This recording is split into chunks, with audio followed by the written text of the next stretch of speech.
ఈ బంజారా సోదరులు అని చెప్పి నేను ఈ సందర్భంగా తెలియజేస్తున్నా. ఇంతకుముందు పెద్దలు రవీంద్ర నాయక్ గారు చెప్పిండ్రు, అదేవిధంగా మా మిత్రుడు బలరాం నాయక్ గారు కూడా ఇంతకుముందు గుర్తు చేస్తున్నారు. 1976లో బంజారా సోదరులను షెడ్యూల్డ్ ట్రైబ్స్లో శ్రీమతి ఇందిరాగాంధీ గారు చేర్పించారు. ఆ రోజు దీనికి సంబంధించి కీర్తిశేషులు జైపాల్ రెడ్డి గారు పూర్తి స్థాయిలో మాకు అందరికీ సహకరించి ఎస్టీ జాబితాలో చేర్పించడానికి కృషి చేసిండ్రు. ఎస్టీ జాబితాలో లంబాడ సోదరుల్ని చేర్చడం వల్ల ఐఏఎస్లు, ఐపీఎస్లు, ఐఎఫ్ఎస్లతో పాటు రాష్ట్ర స్థాయి ప్రభుత్వ ఉద్యోగాలలో పెద్ద పెద్ద హోదాలలో ఈరోజు వాళ్ళందరూ కూడా కొనసాగుతున్నారు. రాష్ట్ర అభివృద్ధిలో, రాష్ట్ర పునర్నిర్మాణంలో ఈరోజు ఆదివాసీ బంజారా సోదరులు కీలకమైన పాత్ర పోషిస్తున్నారు. అదేవిధంగా శ్రీమతి సోనియా గాంధీ గారు యూపీఏ చైర్పర్సన్గా ఉన్నప్పుడు ఉపాధి హామీ కూలి పథకాన్ని తేవడమే కాదు, ఎస్సీ ఎస్టీ సప్లైని ఆ రోజు చట్టబద్ధత కల్పించి నిధులలో గిరిజనులకు, ఆదివాసీలకు, దళితులకు వాళ్ళు ఎంత జనాభా ఉన్నారో ఆ దామాష ప్రకారం నిధులు కేటాయించే విధంగా చట్టాన్ని చేసి చట్టబద్ధత కల్పించింది శ్రీమతి సోనియా గాంధీ గారు. అయినా ఆదివాసీ లంబాడ సోదరులకు సంపూర్ణమైన న్యాయం జరగాలి అనంటే తెలంగాణ రాష్ట్రం రావాలి అని చెప్పి ఎంతోమంది బంజారా సోదరులు ఆనాడు ఉద్యమంలో పాల్గొన్నారు. సురేష్ నాయక్ లాంటి వాళ్ళు ఎంతోమంది, చాలామంది ఆ రోజు ఉద్యమంలో అమరులైన వాళ్ళు ఉన్నారు, ప్రాణాలు ఇచ్చిన వాళ్ళు ఉన్నారు. అందుకే ఈరోజు మీ అందరి పోరాటాన్ని చూసి శ్రీమతి సోనియా గాంధీ గారు తెలంగాణ రాష్ట్రం ఇచ్చిన రాష్ట్రంలో 10 సంవత్సరాలు మీకు సముచితమైన స్థానం కల్పించి చదువుకున్న పిల్లలకు ఉద్యోగ ఉపాధి అవకాశాలు కల్పిస్తారని మేము అందరం ఆశించినాం. కానీ ఆశించిన మేరకు అభివృద్ధి జరగలేదు, అవకాశాలు రాలేదు. అందుకే మొన్న జరిగిన ఎన్నికల్లో మీరందరూ ఆశీర్వదించి దొరల రాజ్యం పోవాలి, పేదల రాజ్యం రావాలి అని మీరందరూ ఆశీర్వదించడంతో ఈరోజు కాంగ్రెస్ పార్టీ అధికారంలోకి వచ్చింది. కాంగ్రెస్ పార్టీ అధికారంలోకి వచ్చిన తర్వాత సీతక్క గారిని మంత్రిగా, డాక్టర్ రామచంద్ర నాయక్ను విప్పుగా, ఇదే కాదు ఈరోజు కీలకమైన ప్రభుత్వ హోదాలలో చాలా మంది గిరిజనులకు, ఆదివాసులకు ఎక్కడెక్కడ ఉన్నారో ఎతికి మరి మనం పోస్టింగ్లు ఇవ్వడం జరిగింది.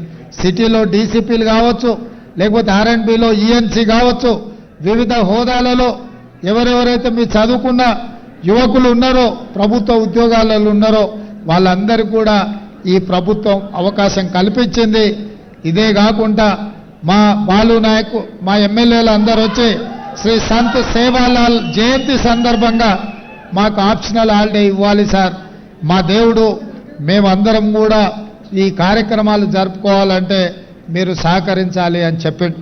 అందుకే తక్షణమే ఒక్క నిమిషం కూడా ఆలోచన చేయకుండా సంత్ సేవాలాల్ జయంతిని ఆప్షనల్ హాలిడే కింద రాష్ట్ర ప్రభుత్వం నిర్ణయం తీసుకున్నది. మరి నిధుల విషయంలో ₹1 కోటి కేటాయించిండ్రు, సరిపోవడం లేదని మా బంజారా సోదరులు చెప్పిండ్రు. 1 కోటి కాదు, ఇంకొక ₹1 కోటి జమ చేసి ₹2 కోట్ల రాష్ట్ర ప్రభుత్వం సేవాలాల్ జయంతి ఉత్సవాలను జరపడానికి కేటాయిస్తుంది. ఈ వేదిక మీద నుంచే మా అధికారులకు ఆదేశాలు ఇస్తున్నా, తక్షణమే జీవో ఈ రోజే మంజూరు చేసి దాన్ని ₹2 కోట్ల పెంచాల్సిందిగా.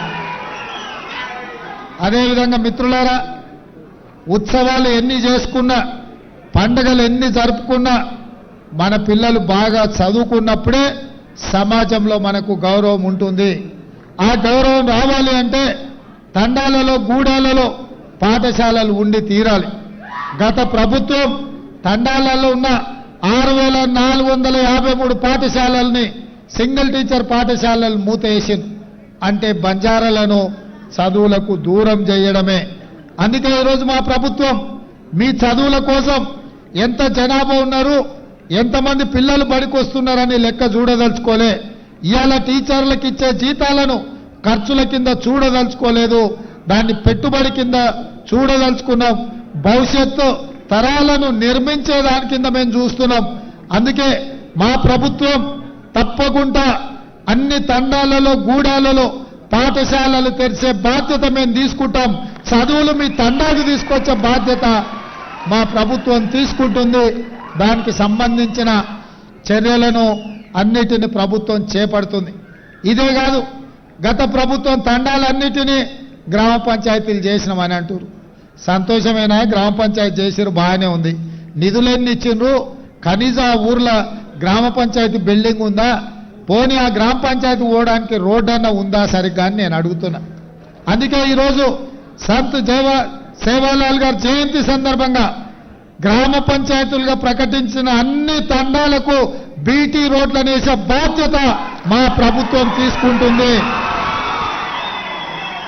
ఎందుకంటే చాలా తండాలలో యువకులు చదువుకున్నారు, ఉద్యోగాలు ఉపాధిలో పైకి వచ్చిండ్రు. వాళ్ళు కార్లు కొనుక్కొని సొంత తండకు పోవాలంటే రోడ్డు లేక ఇబ్బంది పడుతుండ్రు.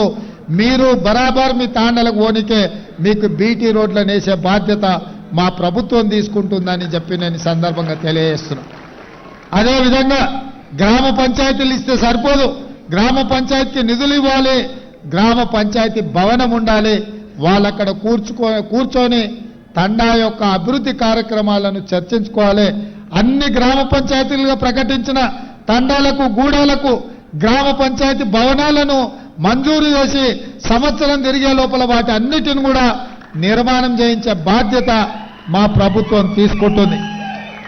ఏ తండాలైనా తాగడానికి నీళ్లు లేకపోతే మా దృష్టికి తీసుకురండి, కరెంటు లేకపోతే ప్రభుత్వం దృష్టికి తీసుకురండి. తాగడానికి నీళ్లు ఇవ్వడం, మీకు చదువుకోవడానికి నివసించడానికి కరెంటు ఇవ్వడం అనేది ప్రభుత్వం యొక్క బాధ్యత. ఏ తండాలో కూడా కరెంటు లేదు, తాగడానికి నీళ్లు లేవు, మా తండకు పోవడానికి రోడ్డు లేదు, మా పిల్లలు చదువుకోవడానికి బడి లేదు అని ఎవ్వరు కూడా అనొద్దు. ప్రతి తండాలలో ఉండే యువకులకు, చదువుకున్న యువకులకు నేను సూచన చేస్తున్నా, మీరు ఈ ప్రభుత్వం దృష్టికి తీసుకురండి. ఈ ప్రభుత్వం ఉన్నదే మీకోసం, మీ అభివృద్ధి కోసం, మీ చదువుల కోసం. ఈరోజు రాష్ట్రమంతా రెసిడెన్షియల్ పాఠశాలలు ఎస్సీ ఎస్టీలకు, మైనారిటీలకు, బీసీలకు ఇచ్చినామన్నారు. 10 ఏళ్ళు అయింది. చదువుకోవడానికి భవనాలు ఎక్కడన్నా పాఠశాలలు నిర్మించిందా? చిన్న చిన్న 4 రూమ్లల్లో 5 రూమ్లల్లో కిరాయికి ఎక్కడెక్కడో ఉన్నాయి. అందుకే కొడంగల్లో కూడా లేవు. నేను మొన్న అందుకే మా అధికారులను అందరిని పిలిచి SC ST minority OBC 4 residential పాఠశాలలు ఒకే దగ్గర 20 ఎకరాలల్లా పెద్ద ఎత్తున 100 కోట్ల రూపాయలతో నిర్మాణానికి ఆదేశాలు ఇచ్చిన. ఎందుకంటే ఎస్సీ ఎస్టీ ఓబీసీ మైనారిటీ పిల్లలు ఒకే కాంప్లెక్స్ లో, ఒకే క్యాంపస్ లో ఉంటే అందరి మధ్యలో సోదర భావం పెరుగుతుంది. ఒకరికి ఒకరు సహకారంగా ఉంటారు, ఒకరినొకరు అన్న తమ్మి అని పిలుచుకునే అవకాశం ఉంటుంది, అందరం కలిసిపోయే అవకాశం ఉంటుంది. అదేవిధంగా ఇవాళ కొడంగల్ ఒక మోడల్గా డెవలప్ చేస్తున్నాం. మిగతా మొత్తం 119 నియోజకవర్గాలలో ఎక్కడెక్కడైతే ఈ పాఠశాలలు, రెసిడెన్షియల్ స్కూల్స్ మంజూరు చేసిందో వాటన్నిటిని కూడా 20 ఎకరాలలో ఒక ఎడ్యుకేషన్ హబ్, ఒక యూనివర్సిటీ స్థాయిలో అభివృద్ధి చేసి ఆ ప్రాంతాలలో ఉన్న పేదల పిల్లలు చదువుకోవడానికి మా ప్రభుత్వం ఏర్పాట్లు చేస్తుంది. మా అధికారులకు ఆల్రెడీ నేను ఆదేశాలు ఇచ్చిన. అన్ని నియోజకవర్గాలలో ఎస్సీ ఎస్టీల పిల్లలకు ముఖ్యంగా రెసిడెన్షియల్ స్కూల్స్ కానీ, పాఠశాలలు కానీ ఏవైతే ఉన్నాయో భవనాలు లేదు అన్న మాట వినిపించొద్దు. అవసరమైతే మంత్రుల ఎమ్మెల్యేలు ఓ పూట ఉపాసం పండుకుందాం, ఓ నెల జీతం తీసుకోకపోయినా సరే ఆ పిల్లలకు చదువుకోవడానికి అన్ని వసతులు ఏర్పాటు చేయాలనేదే మా ప్రభుత్వం యొక్క లక్ష్యం. ఎందుకంటే చదువే మనల్ని అభివృద్ధి పదం వైపు నడిపిస్తుంది. ఇవాళ మీరందరూ గొప్ప చదువులు చదువుకున్నారు కాబట్టి ఈ వేదిక మీద ఇంతమంది ఎమ్మెల్యేలు, ఎంపీలు. మా బలరాం నాయక్ గారు మొదటిసారి ఎంపీగా గెలిస్తే సోనియా గాంధీ గారు కేంద్ర మంత్రిగా ఇచ్చింది. ఇట్లాంటి అవకాశం ఎప్పుడన్నా వచ్చిందా మీరు ఆలోచన చేయండి. ఇవాళ కాంగ్రెస్ పార్టీ అధికారంలో ఉన్నప్పుడే మీ గౌరవం, మీ మర్యాద పెరిగింది, మీ హోదా పెరిగింది. ఇవన్నీ కూడా మీరు చదువుకోవడం వల్ల వచ్చింది. అందుకే మిత్రులారా, మీ అందరికీ నా సూచన ఒక్కటే, చదువుల బాట పట్టండి. చదువుకున్నప్పుడే సమాజంలో మనకు గౌరవం ఉంటుంది. సంతు సేవాలాల్ గారు కూడా మనకు చేసిన బోధన అదే. మద్యానికి మాంసానికి దూరంగా ఉండండి సంతు సేవాలాల్ గారు మనకు చెప్పిండ్రు. కాబట్టి ఇవాళ వారు సూచించిన మార్గంలో, వారు ఆదేశించిన సన్మార్గంలో మేమందరం మనమందరం మా ప్రభుత్వం పనిచేస్తుంది, ఆ దిశగా ప్రయాణం చేస్తుంది.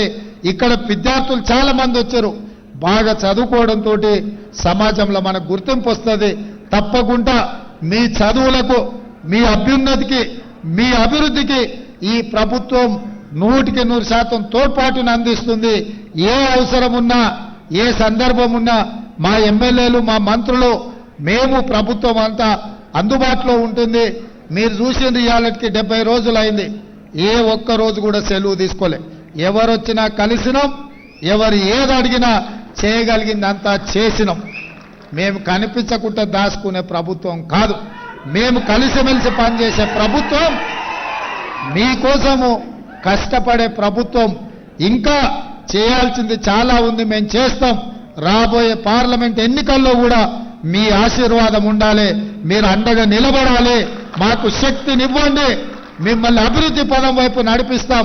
రేపు ఏ అవకాశాలు మన లంబాడ సోదరులకు పార్టీ అవకాశం ఇచ్చినా వాళ్ళని గెలిపించుకోవాల్సిందిగా టికెట్ ఇచ్చిన ఆయన దగ్గర నగదు ఉండకపోవచ్చు, కానీ మా రాములు నాయక్ లాంటి వాళ్ళ దగ్గర నగదు సాధనే ఉంది. అందుకే ఇక్కడున్నాడా వీళ్ళందరూ కూడా ఎవరికైనా టికెట్ ఇచ్చినా, పార్టీలు అవకాశం ఇచ్చినా పని చేయడమే కాకుండా 10 రూపాయలు సాయం కూడా చేయండి. ఎందుకంటే సేట్లు చాలా మంది ఉన్నారు, నాకు తెలుసు. మా కొడంగల్ తాండూరు నుంచి బొంబాయి, పూనా పోయి 100,000 కోట్లు సంపాదించుకున్న లంబాడి సోదరులు నాకు తెలుసు. వాళ్ళందరూ కూడా మీరు చట్టసభలకు పంపించినప్పుడే మీ తరఫున వాళ్ళు కొట్లాడతారు, మీ తరఫున వాళ్ళు మాట్లాడతారు. వాళ్ళకు పార్టీ అవకాశం కల్పిస్తుంది, వాళ్ళని గెలిపించుకునే బాధ్యత మీది అని తెలియజేస్తూ మీ అందరి దగ్గర సెలవు తీసుకుంటున్న మిత్రులారా.